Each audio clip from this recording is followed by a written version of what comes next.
Jackson Podcast. Man, when I was doing my podcast last night, I was like, I know I'm gonna have to come back on the show soon because something's about to break. I usually only do one show a week, but I'm gonna touch bases on this viral apology that Diddy released via Instagram and the reactions from it. But before I get into that, I want to talk about like journalism because everybody has a platform now. I don't think everybody needs a platform, but everybody has the opportunity to create a platform. And why I said journalism is because it's a lot of false information. It's a lot of speech that's like I dislike the person. I'm not being objective. This is subjective. This is how I view it. And there's no like educational thought process behind it. You have people just saying foul stuff on the internet to get views and likes and to be able to trigger the algorithm so they show and their message can get out there. And I think that is like coming to a time to where this stuff is going to be monitored. This stuff is going to be altered to where everybody can't talk. You're going to have some sort of education behind it to be able to monetize what you're talking about because it's just getting weird like looking at multiple platforms and hearing people say things that's just not accurate. They just spewing hate because they dislike the person. But me, I'm not going to talk specifically about the individual. I want to talk about the acts. Now, I'm going to give y'all three things that I took from this video when I seen it. Three things that I took from it, and we're going to get into it. It's so difficult to reflect on the darkest times in your life. But sometimes you got to do that. I was fucked up. I hit rock bottom. But I make no excuses. My behavior on that video is inexcusable. I take full responsibility for my actions in that video. I'm disgusted. I was disgusted then when I did it. I'm disgusted now. I went and I sought out professional help. I had to go into therapy, and go into rehab. Had to ask God for his mercy and grace.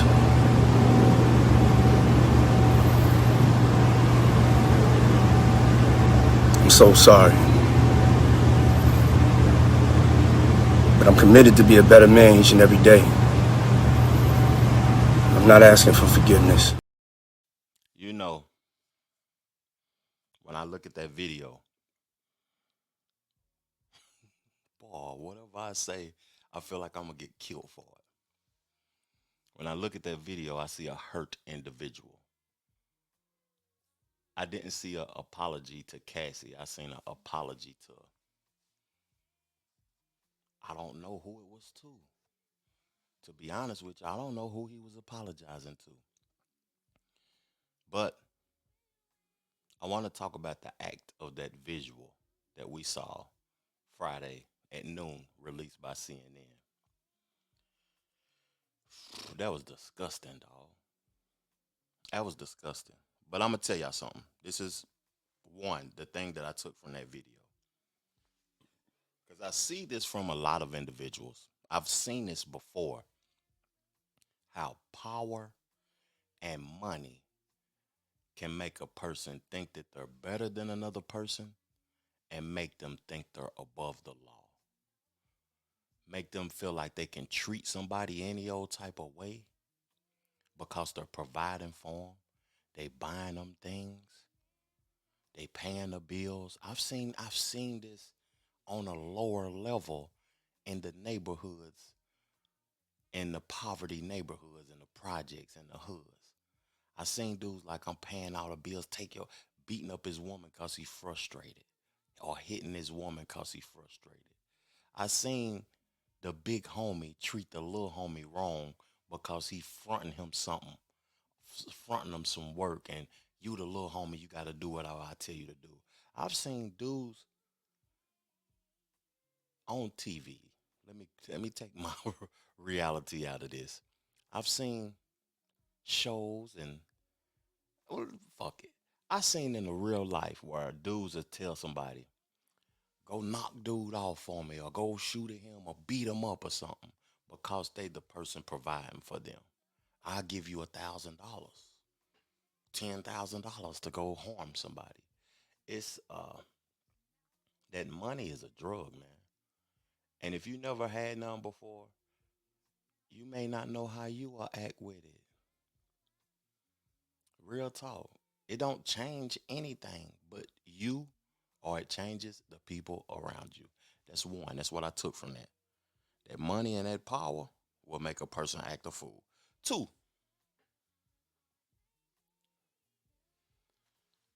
the accusations that he had Tupac hit by Keefy D. He paid Keefy D. Looking at the lives of his artists that was on his record label, G Dep just getting out. That man went to jail and he told on himself. What did he see for him to have to do that?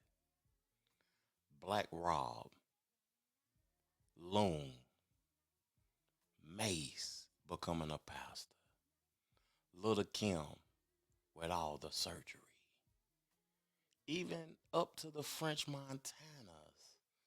How he's saying spooky stuff to him and they spooning and hugging up together is freaky. Biggie passed away.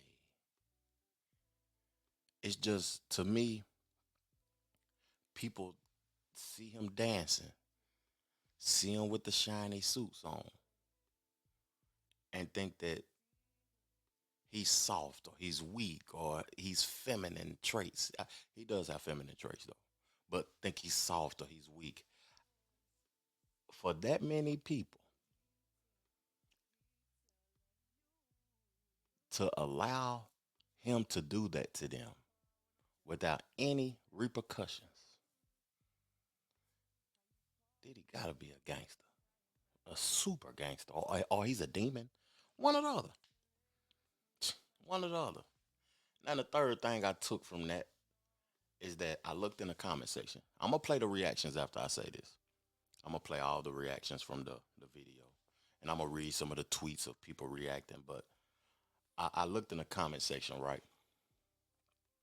I seen 50, I seen a couple of celebrities or whatever, and when I looked in the comment section, I seen people talking about only God can judge you. That's true. That's true. That's going back to like journalism. You might you might not like this man, but you don't have to be malice. Only God can judge him. I'm not judging him. I'm judging the acts of. I'm not judging nothing. I notice. I'm aware of the acts. That's that situation. That doesn't have nothing to do with me or my intentions. But people are saying a lot of spiritual things. Repent. Uh, they're saying like, go get healing and go pray and go talk to God.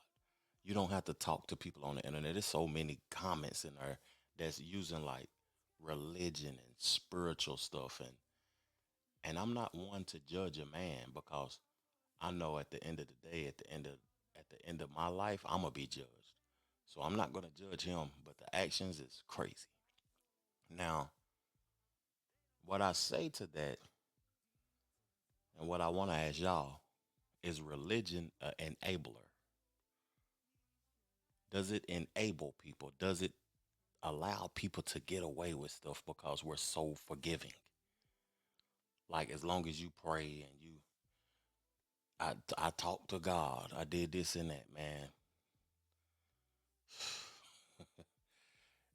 It's just different. That I just want to know y'all perspective of that. Is religion an enabler? Does it allow these things to continue to happen because you believe this person has been healed by God or he's been forgiven by God or whatever, and now we should leave it alone and he should go on and live his life or whatever. Interesting.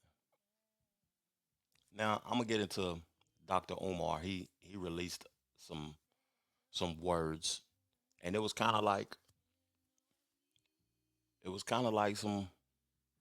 He was talking about the spiritual. He was talking about where TD Jakes and all type of stuff. I'm gonna play and read the tweet from Candace Owens, and then I'm gonna leave it off with something hilarious from Charleston White. But first, we're gonna get into the Candace Owens tweet, and I'm gonna read it to y'all. Great to hear you're sorry, Diddy. Now do Biggie. Plus the guy allegedly shot in the bathroom. Plus Kid Cudi's car you allegedly blew up. And whoever you are allegedly shooting at in the nightclub with J-Lo. I'll be willing to sweep a lot under the rug if you did the courageous thing in your life and named exactly who is operating the ring in Hollywood. Name names. That's true. Because I was talking about, is religion an enabler? Who is enabling these people in Hollywood to get away with the things that they're getting away with? Because it ain't just Diddy. It ain't just Diddy. It's a plethora of people out there in Hollywood. And she talked about the multiple people. That's the only thing that I think that was bad from this, is that he spoke when the visual came out. But if we couldn't see it, we wouldn't have never got no apology. Now let's go to Dr. Omar. I'm not going to give this too much energy, as we have far more important issues to address than what happened 10 years ago. However, this isn't the end for Diddy. TD Jakes will help him set up his own megachurch. He will be saved and baptized and will probably make more money as a pulpit pimp than he has ever made as a mogul. Puffy will rise from the ashes, born again. Is that a sarcastic statement? Because that's a possibility. In the Bible, it says, be a sheep to me, to Jesus. Be a sheep. But in the world that we live in, should we be sheep? Should we be followers? Like, I would be appalled if people allowed that to happen. Because we're so forgiving. Again, like I said, Puffy will rise from the ashes and probably make more money as a pulpit pimp. What y'all think about that take from Dr. Umar Johnson? That was interesting. Now, I was wondering where TD Jakes had been. I haven't seen him do too many sermons since he addressed the allegations against him in the Little Rod case. But he was everywhere today. I couldn't miss him. That came in over social media that I happened just to see as I was coming to church. And the woman said to me, would you please pray for women who are living in danger in their own house?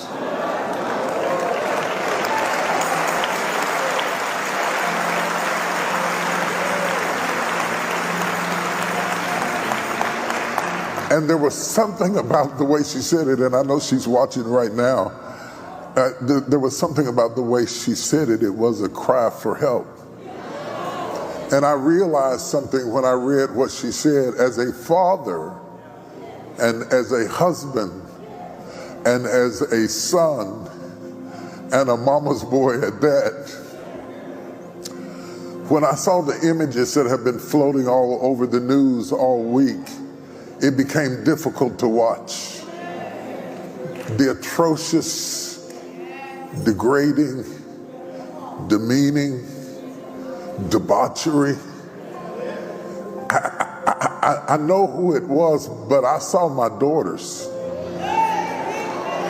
As a man, I saw my daughters, and it made me angry. It made me angry.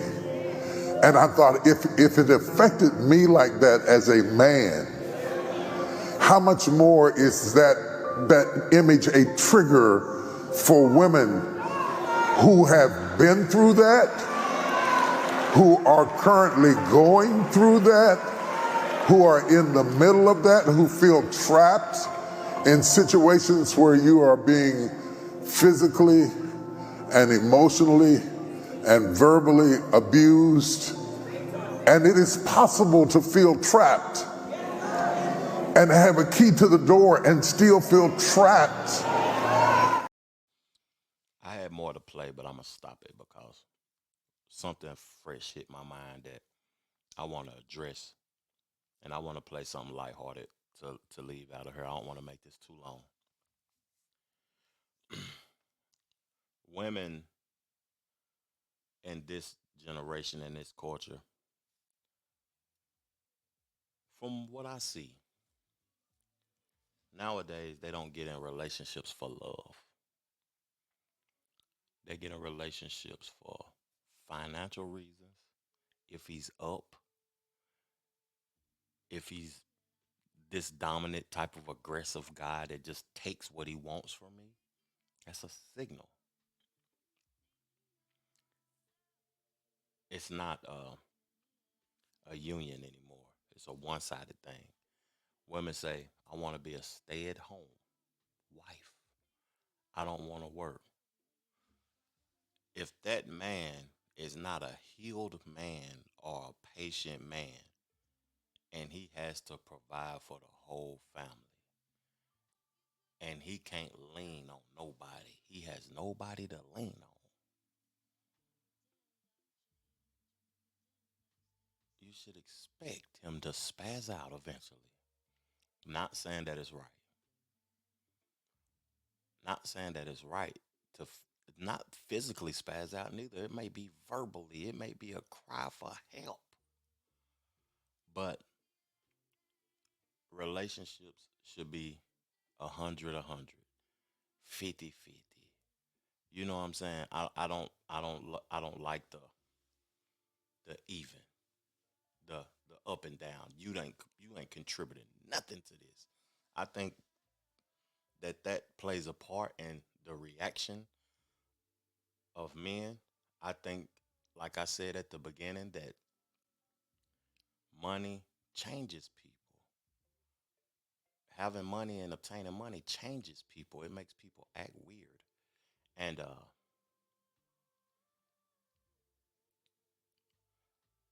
a woman got to choose men that are healed. Stop trying to rush the process. Marriage isn't worth marriage if you don't know each other. Quit trying to brag to your girlfriends and say he proposed to me in 4 months or 6 months. Take time and get to know that person. Go through that person while it's good and grow through that person while it's bad. So you can know the person that you're committing to for the rest of your life. That's just my opinion. That's what I heard when I heard TD Jakes talking. But I want to talk about the videos of him at Diddy parties and the allegations against him and what he's seen, and the reaction from the crowd was crazy. He didn't address those allegations. His address was that I'm not going to address a lie. But his actions are different. When you see things and you hear things, I'm not going to judge the man. I'm going to judge the actions. His actions are spooky. I believe y'all can agree. His actions are spooky to be a leader of a mega church. Now I'm going to get into the last reaction, and I'm gone, man. Thank y'all for tuning in. If you're new here, subscribe to the channel. If you're listening to this on Apple Podcasts or Spotify or any of the audio platforms, come on over to YouTube, subscribe to the channel, and check out the visuals. Let's go. That shit stayed 15 years. Now, you can't make me believe a took a 15-year crucial beating and never called the police. Not once. Never escaped. Never positive. Never. You want me to believe Cassie stayed 15 years and it was all bullshit. You lying to me. And plus, man, if I'm spending that kind of money on you, man, don't tell them what I do to you. Man, you lie. And I just want to tell all the bitches that's saying Puffy need to go to jail. He paid that. Gave that $30 million. Now I cry with the police who get kick and get our eyes blacked and all that type. Don't get $1 from these broke be kicking their ass. At least the can pay the as you talking about. You got All that cussing, I'm glad it was muted because he was cussing up something. But that is interesting. 15 years. The time frame doesn't, wow, it doesn't like make an excuse for the action. But when they met, she was 19, he was 37. She stayed till she was 34. Interesting. 15 years. Either she liked some of the things that was going on, or she felt as if she was going to get something out of it the whole time. And she did. She got some millions. 30 of them. Now I'm going to leave y'all with this. For the people who dislike this man, I don't know him. And I've met him, talked to him, had a conversation about bringing my music to his platform, to Bad Boy. Glad it didn't happen. Glad God removed me from that. But disliking somebody you don't know is a sickness, and you need to seek help. But disliking the actions that you see, that's different. But how you dislike people you don't know in the real world?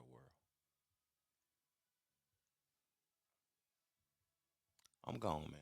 Appreciate y'all for tuning in. Peace, love, plenty of abundance. Make sure you go get you some money, and I'm gone.